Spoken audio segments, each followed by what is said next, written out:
Ternyata orang ini betul nyamar. Umar sudah punya sir, ini bukan manusia. Tapi dia tidak berani mengatakan siapa. Karena kita nggak boleh tebak-tebakan beragama. Ya, kan sekarang banyak ilmu cocoklogi. Ya, dukhonnya belum terjadi, udah dipaksa-paksain terjadi. Nggak terjadi, nggak minta maaf. Ya. Tahun lalu, ya, ada yang maksain 15 Ramadan pasti terjadi dukhon. Tidak terjadi, dia tidak minta maaf kepada umat, tidak minta ampun kepada Allah. Cocoklogi.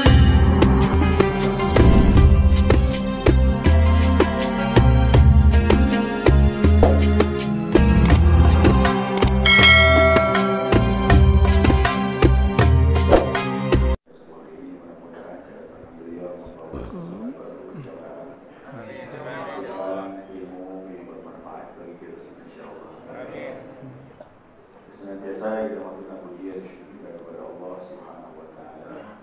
Yang syukur ini kita tetap pikir kepada Allah Subhanahu wa taala, hadir di rumah Allah masih Syekhul Islam. Yang tadinya kita mengkaji kajian setiap subuh Kamis, namun subuh ini insyaallah kita mendapatkan kehadiran di Allah seorang tamu. Kita tahu beliau sangat viral di medsos, Dr. Al-Zasim, Abu ya. Kedatangan beliau ini memang kita harapkan juga, karena saya sering juga memantau, melihat, mengkaji dan memperhatikan, Masya Allah, beliau umur 40 atau 30 lebih, tapi umurnya maaf ya, sudah tua saya. Jadi jangan lihat fisik, dia apa yang disampaikan. Oh ya. Itu ya, saya ditanya sama panitia, kira-kira tema apa yang akan disampaikan. Ya, saya sampaikan, sudah dimasukkan, ibu ya sudah sampai masukkan di kami temanya tentang Islam, iman dan ihsan. Dulu pernah datang kemari guru kita, yaitu Zain Abidin Rasul Ashab dari Sukabumi. Waktu itu kami sangat awam sekali tentang hadis. Ya. Beliau membukakan wawasan kami. Kalaulah antum semuanya mengetahui Al-Fatihah itu sebagai ummul kitab, saya beritahu antum, kata beliau, ada ummul hadis. Ya. Itu tentang Islam, iman dan ihsan. Jadi Abu Jahal atau paham betul. Nah, ini yang ingin kami ketahui lebih luas tentang kajian Islam, iman dan ihsan. Karena selama ini kita melihat, kita memantau, memperhatikan setiap pada da'i dan da'iyah, mubaligh dan mubaligah itu menyampaikan nikmat iman, nikmat Islam. Jarang disentuh dengan nikmat ihsan. Nah, itulah subuh ini mudah-mudahan tuntas Bu ya. Insyaallah. Kalau dapat tuntas Bu ya. Insyaallah. Nah itu yang menggelitik hati kami, karena bagaimanapun ihsan ini ya ilmu yang sangat yang kami harapkan penjelasannya secara menyeluruh, dan tidak menyentuh tentang masa itu. Cuma kedatangan Buya ini mungkin wawasan yang lebih luas bagi kita, mudah-mudahan bermanfaat untuk kita. Amin. Berjalan di jalan Allah Subhanahu wa taala. Karena ilmu tanpa amal itu hasilnya kurang memuaskan. Ya, sudah demikian. Sedikit sebagai apa yang saya sampaikan dari masukan, dan insyaallah setelah tausiah nanti ada sesi tanya jawab, 1 atau 2 atau 3 pertanyaan. Demikian. Wassalamualaikum warahmatullahi wabarakatuh. Waalaikumsalam warahmatullahi wabarakatuh. Allahumma shalli ala Muhammad.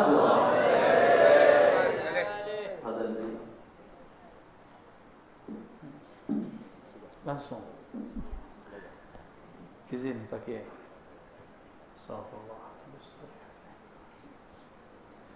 Assalamualaikum warahmatullahi wabarakatuh.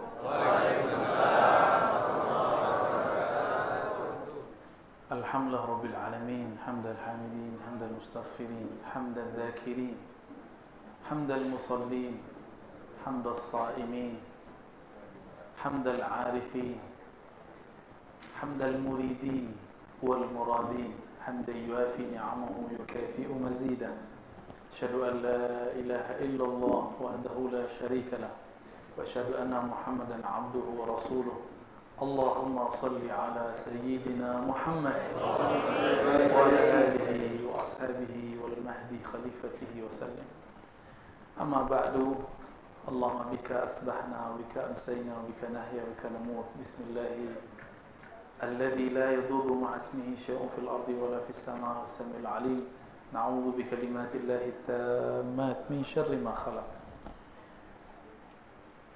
Bapak Ibu yang melakukan Allah, terutama Pak Kiai Haji Awwab At-Tamimi hafizahullah wa mata'allah fi hayatih wa li masyayikhihi wa li walidayhi wa li awladihi wa li muridihi amin. Kemudian kepada jamaah-jamaah yang cinta Allah, cinta Rasulullah sallallahu alaihi wasallam. Sesuai dengan request Pak Kiai, kita akan bicarakan Ummul Hadis. Apa arti Ummul Hadis? Induknya hadis. Al-Fatihah Ummul Kitab. Wa hadis alladhi rawahu Umar bin Khattab an al-Islam, al-Iman wal-Ihsan wa asharat as-sa'ah min ummahatil hadis. Jadi ada dua orang datang kepada anak Sayyidina Umar, yaitu Abdullah bin Umar. Di kampung mereka di Irak terjadi isu besar. Sekelompok orang ahli zikir, ahli Quran, tapi kok menolak takbir dalam diskusinya. Puberitas, puber nyeleneh. Ada yang telat pubernya, udah tua baru nyeleneh. Kita dulu waktu ngampus semester 1-2 biasa ngomong begitu. Ini dia tua-tua masih nyeleneh. Itu terjadi dulu. Jadi ini bukan kejadian baru. Jadi jangan tertipu dengan uzlah dan khalwatnya seseorang. Karena ini terjadi di zaman itu. Apa kata orang-orang ini? Wahai anak Amirul Mukminin, di kampung kami ada orang yang ahli ilmu, tapi mereka mengatakan takdir itu tidak ada.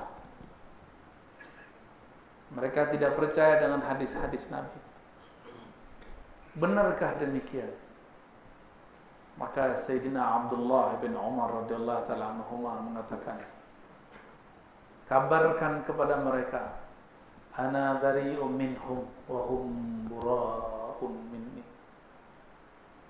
Kabarkan kepada mereka, aku terbebas, terpisah, terlepas tanggung jawab dari mereka. Mereka pun terlepas dariku. Kenapa?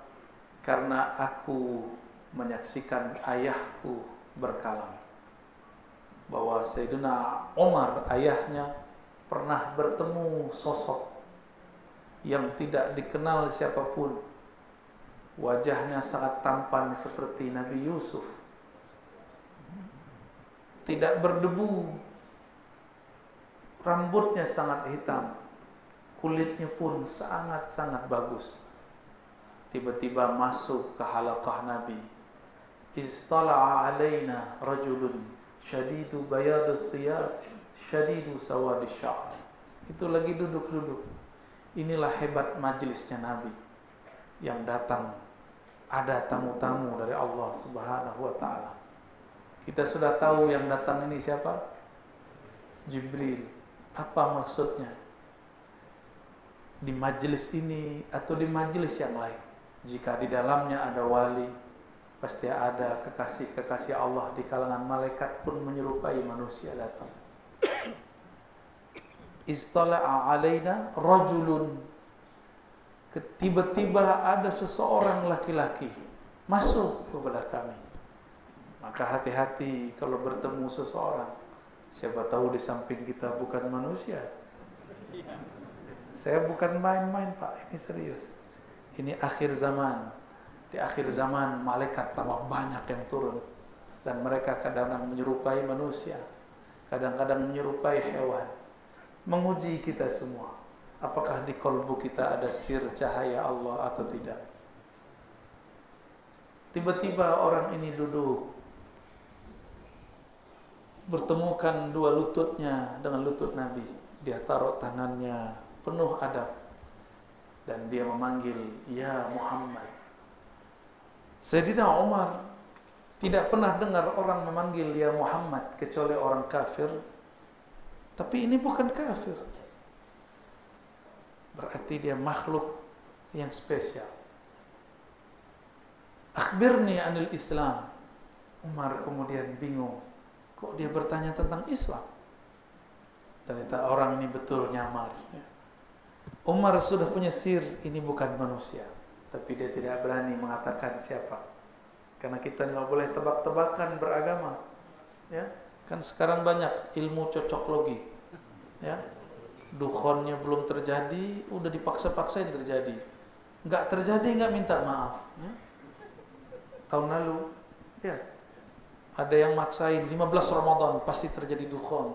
Tidak terjadi, dia tidak minta maaf kepada umat, tidak minta ampun kepada Allah. Cocok logi, ilmu baru. Lalu Nabi jawab, "Al-Islam an tashhada an la ilaha illallah." Islam itu amal zahir, dimulai dari syahadat. Tuqimus salah, kamu salat. Tu'tiyaz zakah, kamu bayar zakat. Tasuma Ramadan, kamu berpuasa. Tahajjul bait in istata'ta ilaihi sabila. Engkau pergi haji jika engkau sanggup. Sekarang kita tidak dapat haji karena tidak ada kesanggupan, keamanan tidak ada, izin dari negara tidak ada. Sudah vaksin pun tidak dapat izin. Miskin duit Bapak bisa berangkat haji 7 kali. Maka rukun Islam yang inti ada 4. Haji itu pelengkap. Lalu orang ini mengatakan, "Sadaqta, Anda benar." Kata Abdullah bin Umar, ayahku berkata, "Ajibna lahu yas'aluhu wa yusaddiqu." Kami heran, nanya kok malah mengiyakan. Jangan-jangan ini bukan bertanya, tapi malah mengajari kita. Ada yang ikut kajian Al-Badr malam minggu di YouTube. Itu tiba-tiba kalau sudah mau jam 3, ada yang nanya tuh. Itu bukan bertanya itu, Pak. Itu ngajar orang yang sedang hadir itu. Karena yang bertanya ini, dia bukanlah orang yang lebih jahil daripada saya. Dia orang yang lebih alim daripada saya. Kira-kira seperti inilah modelnya. Lalu Nabi ditanya lagi, "Akhbirni anil iman." Apa itu iman? Jika al-Islam amal fisik, syahadat lidah, salat tubuh, puasa perut, zakat harta, haji umrah, harta, badan, jiwa. Tapi ini lain. Apa itu iman? Iman secara harfiah tasdiq bil qalb. Iman itu percaya di qalbu. Ini aslul iman. Pokoknya iman percaya di qalbu. Berarti urusan ini sudah masuk ke alam qalbu. Jadi babul iman, babul qalb. Tapi qalbu itu diterjemahkan oleh akal. Maka babnya percaya, tidak percaya. Apa kata Nabi? An tu'mina billah. Engkau percaya kepada Allah, malaikat Allah, kitab-kitab Allah, rasul-rasul Allah, hari akhir. Dan diulang lagi, kalimat percayanya diulang cuma 2 kali. Wa an tu'mina bil qadar. Engkau percaya kepada qadar. Apa arti qadar? Udah jadi bahasa Indonesia. Ukuran. Kita menyebutnya sekarang takdir. Air gelas ini bisa diisi penuh, bisa diisi separuh, benar. Itulah takdir. Ada orang yang mengisinya separuh, ada yang mengisinya Nah, tapi takdir kita, kadar kita segini. Cuma orang memilihnya separuh. Maka sahabat Abdullah ibn Umar menambahkan pemahamannya bil qadari khairihi wa syarri. Takdir apakah itu baik ataupun buruk. Ternyata baik buruk itu menurut kita, bukan menurut Allah. Saya mau tanya Bapak Ibu, corona itu baik atau buruk? Buruk. Buruk. Mulai ragu nih iman ya. Buruk ya.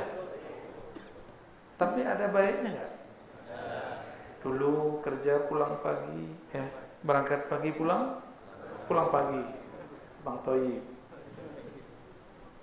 Sekarang selama corona, mungkin sebelum PPKM ini dilonggarkan, kita bisa sholat dengan istri kita, bisa sholat dengan anak kita, kita bisa work from home, kerja dari rumah. Bener, itu baik atau buruk? Cuma yang nggak baik, dompetnya nipis. Kalau dompet nipis sebelum corona pun sudah terjadi. Berarti ini masalah persepsi. Baik buruk itu persepsi.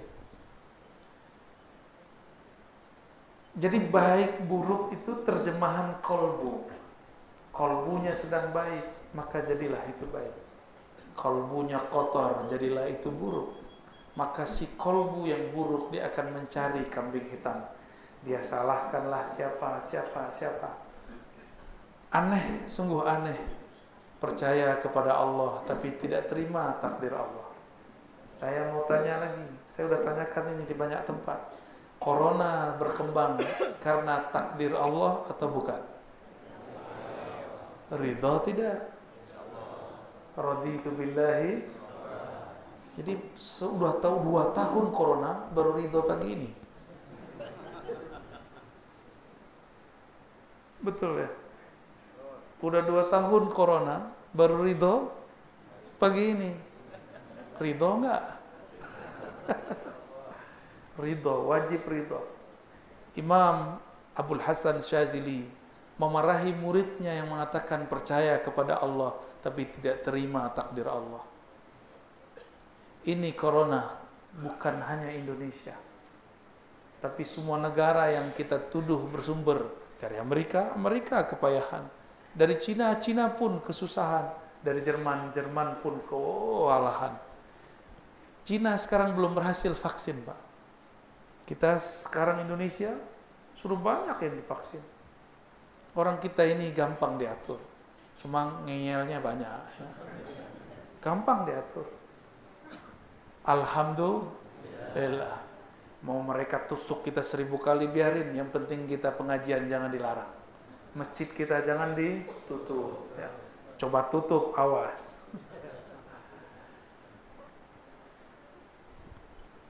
Ini bab kolbu. Ini bab. Jadi dasarnya iman, tasdik, percaya. Adakah di situ kecenderungan politik? Ada nggak di situ? Rukun keberapa tuh, Pak? Kata Bapak ini ada. Rukun keberapa di situ politik? Nggak ada. Mazhab ada nggak di situ? Manhaj, thariqah nggak ada di situ. Maka kalau kita beda manhaj, pemahaman, mazhab politik, beda thariqah, bukan berarti beda iman. Ya. Jadi dasarnya iman di kolbu. Lalu iman punya cabang. Qaul dengan syahadat, amal bil arkan, beramal dengan anggota tubuh. Maka al-Islam itu cabangnya iman. Dalam al-Islam muncullah 4 mazhab besar. Untuk menjalankan sholat muncul banyak hadis, ribuan hadis. Adakah di Quran cara sholat? Ada nggak? Kata kawan, tidak usah ikut imam, langsung saja kepada Al-Quran. Saya tanya, adakah sholat subuh 2 rakaat di dalam Al-Quran? Enggak ada. Serius? Wih, Al-Qur'annya enggak sempurna. Bukan begitu. Al-Qur'an itu universal, umum. Maka dia tidak membicarakan yang rigid-rigid, yang detail-detail. Yang detail diterjemahkan oleh baginda Nabi Muhammad sallallahu alaihi wasallam. Maka Nabi Muhammad mengajarkan salat subuh 2 rakaat. Ada sahabat yang menyaksikan Nabi berkunut, ada yang menyaksikan Nabi tidak berkunut. Tapi mereka sepakat bahwa Nabi salat sunat 2 rakaat sebelumnya dan salat subuh juga 2 rakaat. Tidak ada yang mengatakan, aku melihat Nabi salat subuh 3 rakaat. Enggak ada ya. Di mana ketemu itu? Hadis. Tapi hadis pun beragam. Mulai dari hadis takbir, 1 takbir 1 hadis. Hadis iftitah 1 hadis. Kan sempat ramai kemarin. Ada ustadz kita, dia meneliti. Biasa penelitian kan bisa salah, bisa benar. Kata dia tidak ada kalimat ini wajahtu. Itu kan penelitian dia, tidak apa-apa.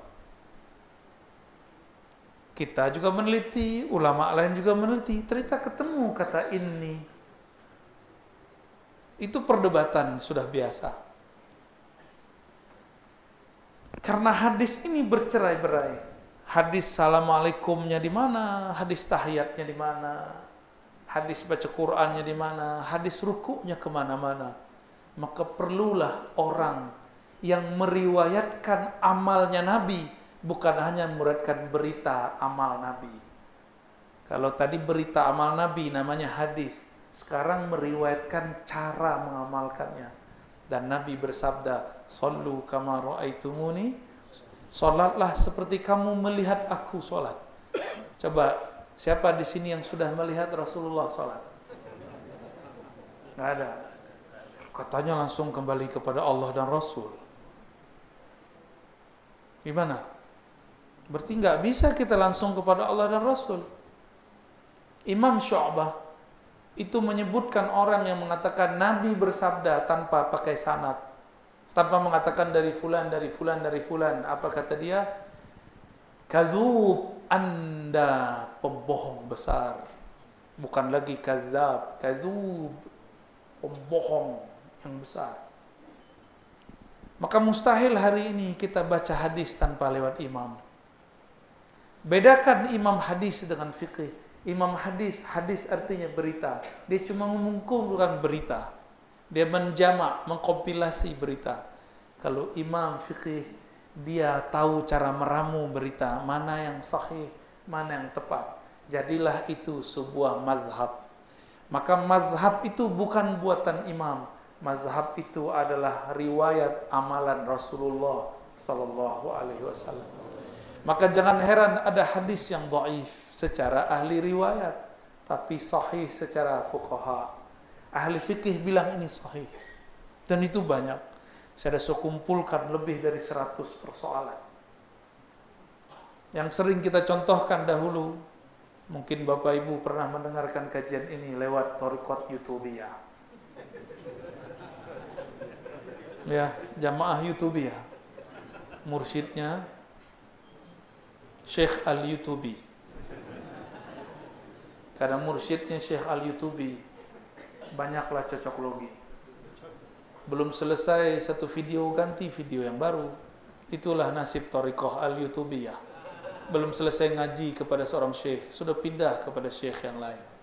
Akhirnya tidak pernah khatam ngaji satu bab. Nasib murid-murid Al-Yutubiyah. Saya pernah menyampaikan dulu di Riau, udah lama Pak, sebelum pandemi. Ada satu hadis dhaif menurut ahli hadis. Tapi ahli hadis ini mengerti fikih. Dia lihat ulama fuqaha di zaman salafus saleh mengamalkannya. Maka dia mengganti dan meneliti. Ada beberapa hal yang kemudian dijelaskan. Amal ini dipakai oleh salafus saleh. Meskipun hadisnya dhaif, hadisnya menjadi sahih. Ada kaidah begitu. Hanya ahli fikih, ahli hadis yang tahu. Kalau cuma ahli hadas tidak bakal tahu.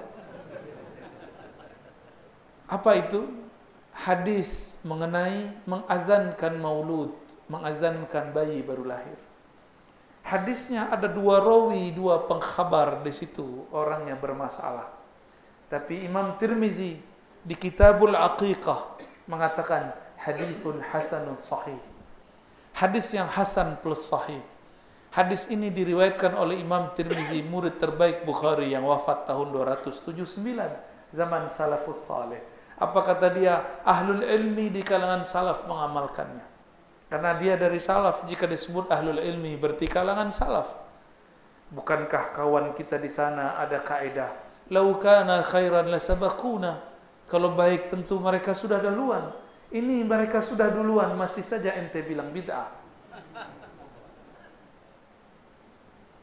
Maka cara meramu hadis sesuai dengan padanan Rasulullah yang mengerti cuma ahli fiqih.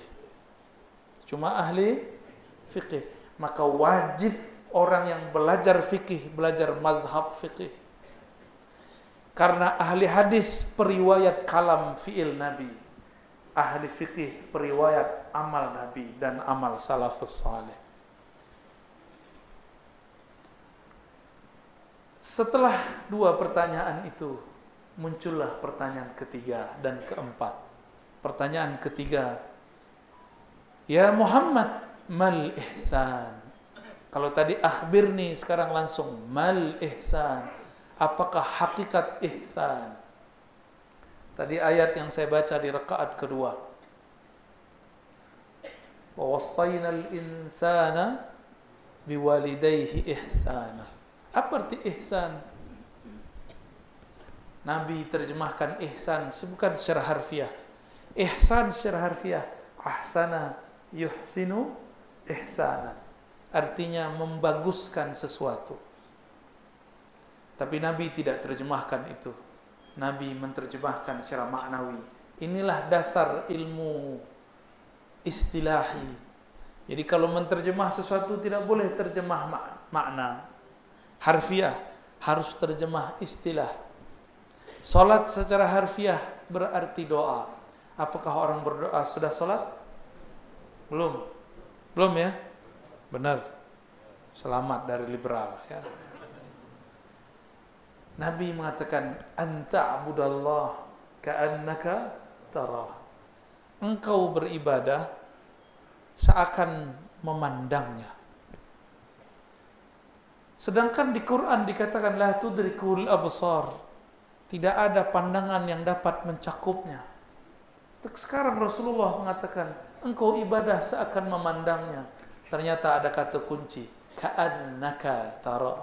Seakan engkau memandangnya. Rasanya kita yang pandang, sebenarnya dialah yang memandang. Siapa yang sanggup memandang Allah? Mataharinya pun kita tidak sanggup lihat. Apalagi yang menciptakan matahari. Rasulullah tidak sanggup dilihat oleh Abu Bakar. Apalagi Abu Bakar memandang Rabbu Rasulullah, Tuhannya Rasulullah sallallahu alaihi wasallam.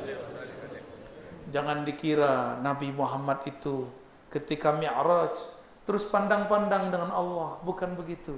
Dalam hadis yang sahih Rasulullah ketika naik ke Arsy itu sujud kharra sajida. Beliau tersungkur bersujud di puncak Arsy. Itulah liqa ma Allah, bertemu dengan Allah Subhanahu wa taala. Maka kita saat sujud, kita sedang sujud dalam arasnya qalbu. Qalbu itu adalah singgasana Allah Subhanahu wa taala. Maka Nabi mengatakan engkau ibadah, menyembahnya, berubudiah kepadanya seakan-akan engkau melihatnya.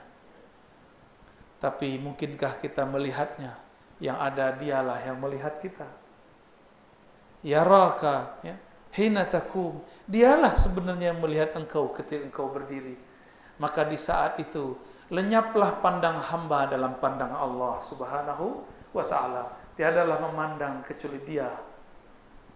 Fa in lam takun tarah, jika engkau tidak faham bab ini, fa innahu yarak. Yakinkan Dia selalu memandang. Abu Hurairah juga riwayatkan hadis yang sama. Dia riwayatkan dengan kalam yang lebih umum. Apa kata beliau? an ta'mal, engkau beramal, ka'annaka tarah, engkau bekerja seakan-akan engkau melihatnya. Ini cocok untuk para pegawai, para pedagang, orang-orang yang bekerja, baik kerja dunia atau kerja agama. Engkau bekerja an ta'mala ka'annaka tarah, engkau bekerja seakan melihatnya, jika tidak maka merasa dilihatnya. Jika seseorang merasa dilihat, diperhatikan lewat CCTV, mungkinkah dia bermain-main dalam bekerja? Jika seseorang merasa diperhatikan dalam sholatnya, mungkinkah kolbunya iltifat, berpaling kepada selain Allah? Allah memandang bukan zahir. Ketika kita sholat, Allah tidak pandang rida kita ini. Allah tidak pandang kopiah kita. Allah tidak pandang gamis sarung kita. Yang dipandang adalah kolbu. Yanzuru ila kulubikum. Inilah yang disebut muraqabah. Merasa intai mengintai dengan Allah. Pernahkah jatuh cinta? Pernah jatuh cinta ya? Atau jatuh cinta lagi? Kambuh katanya Pak Kiai. Puber yang terlambat. Kalau kita dulu waktu sekolah atau waktu masih muda jatuh cinta dengan orang yang di sudut sana, maka kita pandang memandang dengannya. Tapi kalau beradu mata, mata kita tidak sanggup melihatnya, jantung terasa mau copot. Benar. Dada berdesir, langit kayaknya mau runtuh. Padahal yang runtuh itu jenggot kita, Pak. Kita yang miler. Akhirnya, sebelum masuk kelas, sebelum datang ke tempat itu, kita rapikan baju, kita rapikan muka, kita perbaiki tutup kepala. Padahal muka yang diusap tidak pernah bertambah gagah, tidak pernah bertambah cantik. Tapi itu cara untuk membangun kepercayaan diri. Rambut digini-giniin, Pak. Padahal itu tidak pernah merubah cantik. Jilbabnya, padahal itu tidak pernah menambah kecantikan. Tapi itu cara gimmick supaya muncul rasa percaya diri, merasa dipandang. Jika kita hendak dipandang sang kekasih, merapikan baju, merapikan apa yang akan dipandangnya. Bahkan beberapa bapak ibu ini ada yang memasang cat di mukanya supaya terlihat mukanya putih. Cat dari Korea, SK2, supaya terlihat cakep. Ada pelapis dalamnya, ada pelapis luarnya. Hati-hati Pak, foto yang di Facebook itu diskon 70%. Itu belum tentu sahih wajahnya begitu ya. Harus didiskon dulu. Oh, kayaknya wajahnya nggak begini ya. Kenapa kita kemudian sibuk dengan memperhatikan tubuh ini? Baju, pakaian, karena hendak dipandang oleh orang. Dulu kami waktu awal-awal berdakwah sibuk mencari baju yang cocok untuk berdakwah supaya disebut ustaz. Saya sibuk ngatur model jenggot biar nggak miring-miring, karena jenggot saya nggak miring, supaya disebut jenggotnya rapi, jenggot ustaz. Sibuk mencari rida mana yang pantas, digaya-gayain. Ternyata begitu tidak memperbaiki hafalan sama sekali. Kecuali Abu Hurairah. Abu Hurairah hafalannya rusak. Dia datang kepada Rasulullah. Apa kata Rasulullah dalam Sahih Bukhari dan Muslim? Ubsud rida'ak, lapangkan rida'mu. Dalam hadis lain, ubsud saubak, jangan pakai pakaian yang sempit, maka Allah akan lapangkan hafalanmu. Itu Abu Hurairah yang lagi diomongin sama orang di sana ya. Kita doakan semoga dia cepat berubah, tobat kepada Allah, karena mengejek sahabat Rasulullah, menggugurkan amal-amal kita semua. Tipis-tipis. Dia tidak Syiah, tapi terjebak kepada liberalis. Dia tidak liberal juga karena dia bertasawuf, cuma terjebak pada puberitas intelektual yang tertunda. Seharusnya orang kalau sudah kenal Allah tidak sibuk lagi membicarakan yang kecil-kecil itu. Apalagi ini bisa menggugurkan keilmuannya. Abu Hurairah itu pelita Rasulullah sallallahu alaihi wasallam. Apa kata Nabi di hadis Bukhari? Baca hadis ini. Abu Hurairah mengatakan, "Allamani Rasulullah sallallahu alaihi wasallam wi'ain." Rasulullah mengajarkan aku 2 karung ilmu. Satu aku sebar, satu tidak. Yang tidak itu kan ilmu yang sedang dia dalami, ilmu tasawuf. Cuma sayang, kok terjebak lagi dengan bacaan-bacaan seperti itu. Bapak saudara yang makan Allah, kalau kita sibuk berpenampilan yang bagus supaya ingin membangun kepercayaan diri, Allah tidak pandang pakaian kita. Maka sekarang nggak sibuk lagi dengan baju apa sajalah boleh. Ya, yang paling enak putih, nggak ketahuan kalau baju sudah pakai 2-3 kali. Cukup ganti lidahnya. Dulu, kita sibuk, sarungnya harus ganti, bajunya harus ada model motif-motifnya. Tapi tidak satupun baju itu menambah syahdu di kolbu. Maka saya kemudian memutuskan, sudahlah ya Allah, ampunkan aku. Tumbuhkan rasa muraqabah dalam kolbuku. Muraqabah itulah rasa percaya diri yang luar biasa. Karena merasa hanya dipandang Allah, pandang makhluk pun luput dari kolbu kita. Itulah inti ajaran tasawuf. Maka al-ihsan melahirkan ilmu zuhud, ilmu tazkiyatun nafs, ilmu mengenai zikir. Ilmu ini dikumpulkan oleh ulama, namanya tasawuf. Cuma sayang hari ini orang trauma dengan nama tasawuf. Mana ada syaitan diam-diam membiarkan tasawuf berkembang? Enggak mungkin. Tasawuf itu penakhluk syaitan. Maka tidak mungkin syaitan membiarkan orang belajar tasawuf. Maka dia buatlah konspirasi di kalangan orang beragama. Ada orang tidak waras belajar agama, gila. Dia kata, tuh orang belajar tasawuf jadi gila. Sebenarnya orang itu sudah gila sebelum belajar tasawuf. Saya saksi kepada Allah, saya menyaksikan orang tidak waras belajar tasawuf tambah gila. Tapi kalau yang belajar seperti Pak Kiai awal, belajar tasawuf tambah terang kalbunya. Karena dia sangat waras akalnya, sangat terang jiwanya. Tapi kalau orang gelap pikirnya, dia belajar tasawuf tambah gelap juga. Bapak saudara makan Allah, jika tasawuf itu ihsan, menolak tasawuf boleh enggak? Jika tasawuf itu isinya ihsan, menolak tasawuf, menolak Rasulullah sallallahu alaihi. Cuma mereka sekarang kutip imam kita, Imam Syafi'i. Apa kata mereka? Imam ente ngomong. Emang Imam Syafi'i bukan imam ente juga? Jika orang bertasawuf pagi ini, maka sore dia akan seperti orang dungu. Ya salah.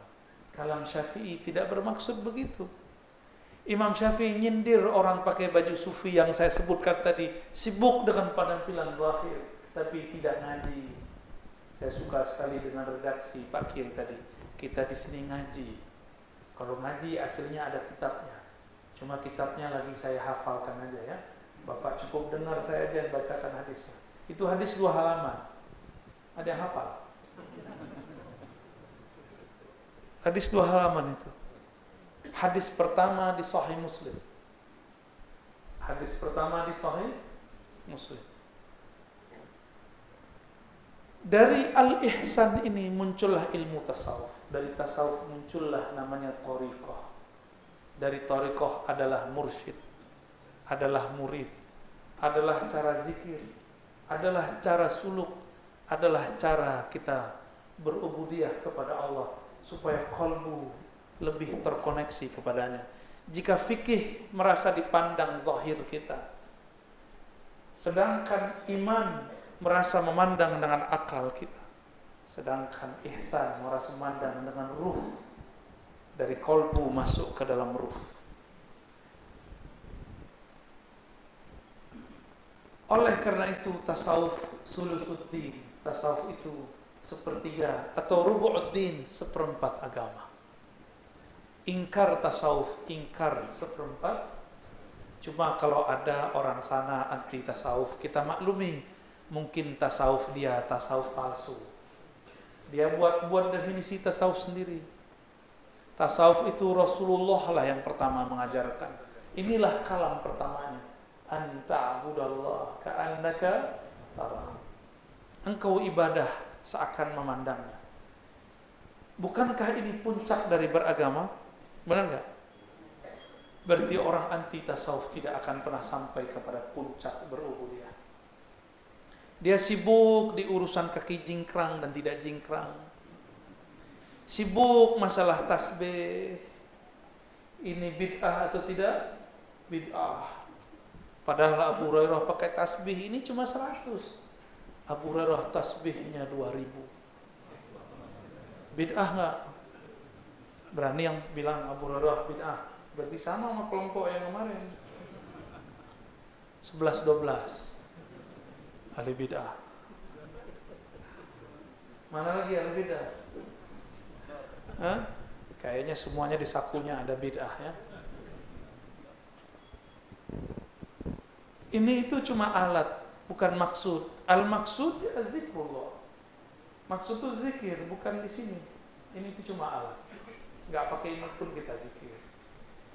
Imam Salafus Saleh Sayyidina Al-Hasan Al-Basri wafat tahun 110 Hijriah. Disaksikan oleh muridnya Habib Al-Ujaimi. Apa kata Habib Al-Ujaimi? Aku melihat guruku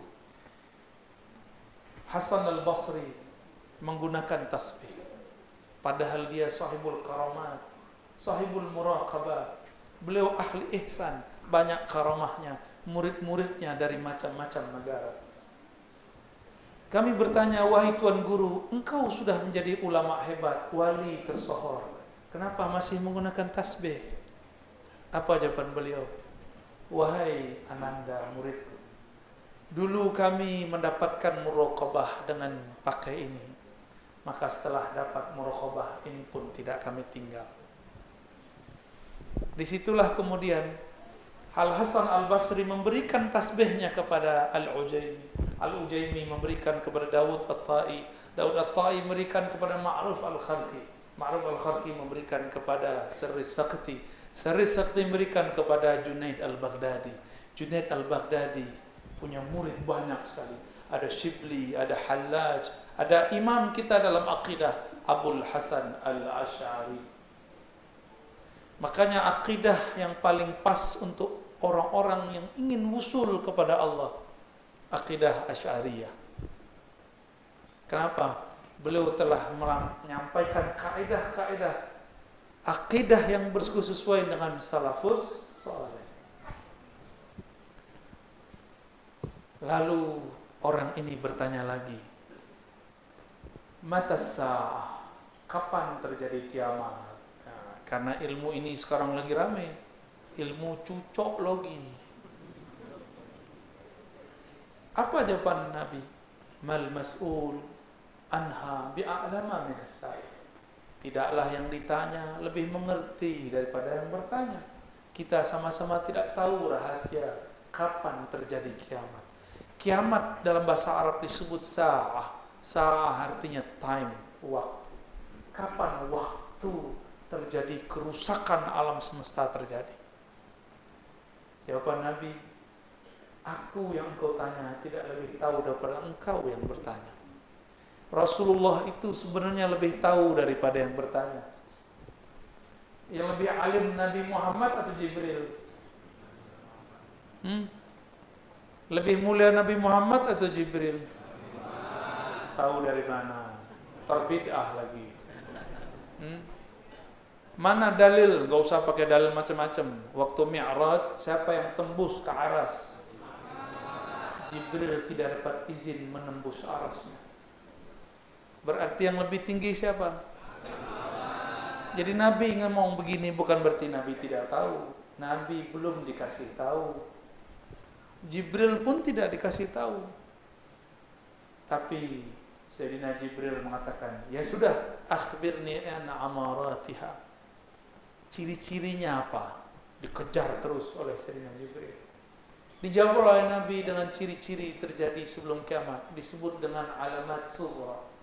Antalidal amatu rabbataha, ketika seorang tuan terlahir, ya, seorang ibu melahirkan tuannya. Antalidal amah ibu atau budak perempuan melahirkan rabbataha, tuannya.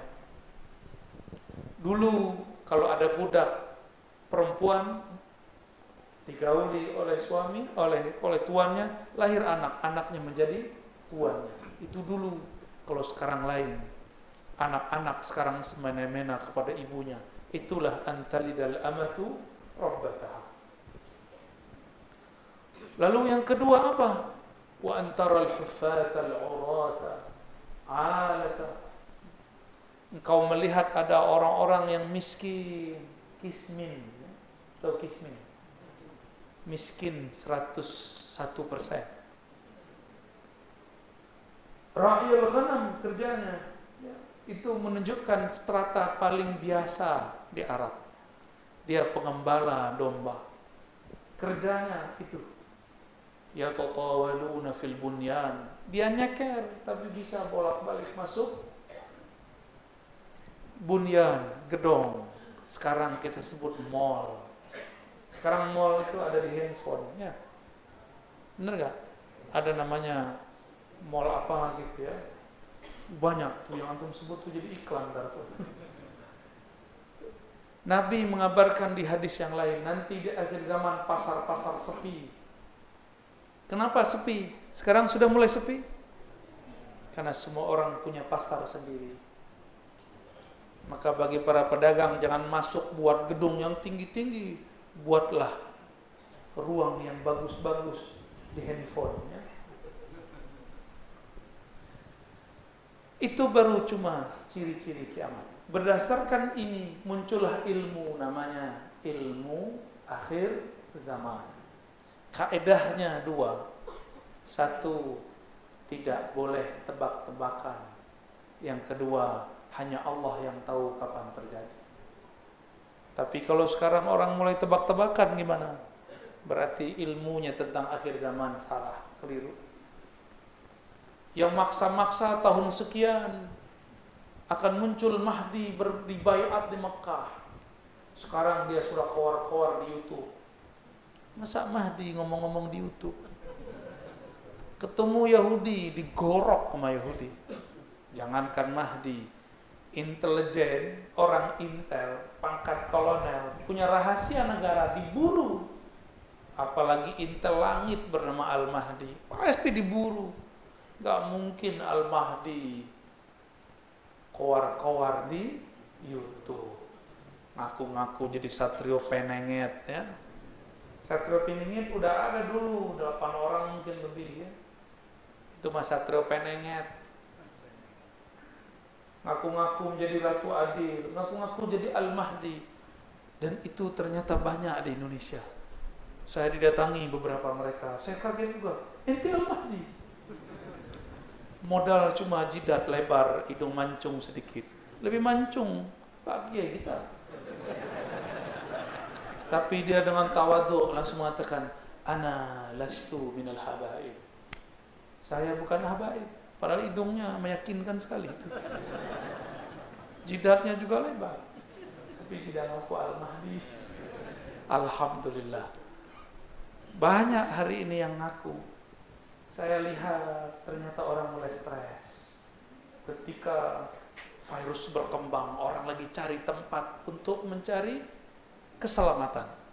Ini baru satu virus, 2 virus. Nanti kalau datang lagi virus, karena kata WHO virusnya ada 6. Siap-siap tegang, ya. Sisa berapa lagi? Habis 2, 4 lagi, Pak. Nanti tambah banyak yang mengaku Al-Mahdi. Saya akan selamatkan umat manusia. Dia aja gak selamat besok kena COVID.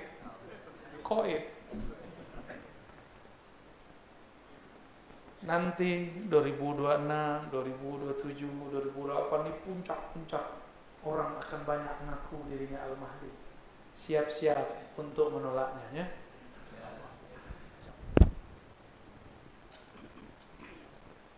ilmu mengenai ini sudah ditulis oleh Imam Suyuti, oleh Imam Tabari, Imam Ibnu Katsir. Insyaallah kalau umur panjang nanti kita buat pembahasan man huwal mahdi. Insyaallah kita simpulkan hadis ini. Nabi ditanya mengenai Islam, iman, ihsan, kiamat. Kesimpulannya ada pada kalam Nabi. Nabi tanya Umar, Umar nih paling serius ngeliat orang, liatin siapa ini orang. Saking seriusnya dia, orang itu pergi, dia mau dari pintu. Kok tiba-tiba hilang? Jadi sekedip mata, buka mata hilang di luar pintu. Ketika Umar mulai curiga, Nabi kemudian mengatakan, Ya Umar, atadri manis sa'il? Tahukah kamu siapa yang bertanya? Akhirnya Umar tidak jadi berpikir aneh-aneh. Cukup dia katakan, Allah dan Rasulnya saja yang tahu. Ini adab. Ini adab kalau di hadapan guru. Tidak boleh show up, sok-sok alim di depan guru. Kecuali lagi ujian. Umar bukan lagi diuji. Umar lagi dialihkan Rasulullah. Apa kata Nabi? Zalika Jibril. Itu adalah Jibril kawanku. Ja'akum liyu'allimakum dinakum. Inilah kesimpulannya. Datang kepada kalian mengajarkan din kalian. Apa arti din? Agama. Dulu orang Melayu lama sebut ugama. Ya. Agama berarti ada 4 pilarnya. Seperempat pada fikih muncullah mazhab al-Islam. Maka ketika orang ingin al-Islam, berfikih, wajib bermazhab. Masjid Syaiful Islam, mazhabnya apa? Yakin? Serius? Alhamdulillah, nyambung kepada Rasulullah. Yang kedua, akidah. Akidah di sini akidah apa? Ahlussunnah, riwayat Imam Asy'ari. Riwayat, harus ada periwayatnya. Nggak boleh langsung bilang kalam Allah, kalam Rasul. Kita kan nggak ketemu dengan Rasul. Dan yang ketiga, bertasawuf nggak? Bertasawuf. Zikirnya ada tekniknya nggak? Ada, itu namanya thariqah. Thariqah itu jalan, jangan lama-lama di jalan. Ujung jalan adalah hakikat. Hakikat itu artinya ilmu yang mengantarkan kepada yakin. Yakin kalau sempurna namanya ma'rifat. Itulah ma'rifat, engkau memandang dalam salatmu, tapi tiadalah engkau memandang kecuali dialah yang memberikan pandangannya.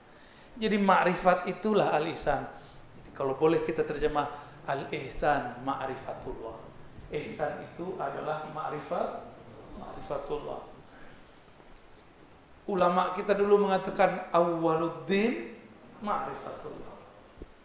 Dan seperempat terakhir, jika ingin sempurna agama, harus mengerti ahwal akhir zaman. Akhir zaman ini akan banyak yang mengaku dirinya kelompok Al-Badar. Al-Badar ditandai dengan gerakan 313 wali-wali kutub. Nanti akan banyak tuh tentara Al-Badar. Al-Badar akan banyak nanti. Hati-hati, ini semua ada yang asli, ada yang tidak asli. Akan ada yang ngaku wali, dia bukan wali. Yang ngaku Mahdi, ternyata dia Dajjal. Ini zamannya. Maka jangan hanya berhenti pada ilmu thariqah, harus mulai belajar ilmu akhir zaman. Saya pun baru faham 2 tahun ini ketika diberi Allah hadiah corona. Maka saya bersyukur ada corona, karena saya mengerti ilmu ma'rifat akhir zaman. Inilah awalnya. Ya. Kalau Bapak Ibu umur panjang akan faham apa yang saya maksud. Wallahu a'lam bissawab. Tafadhal pakai. Ada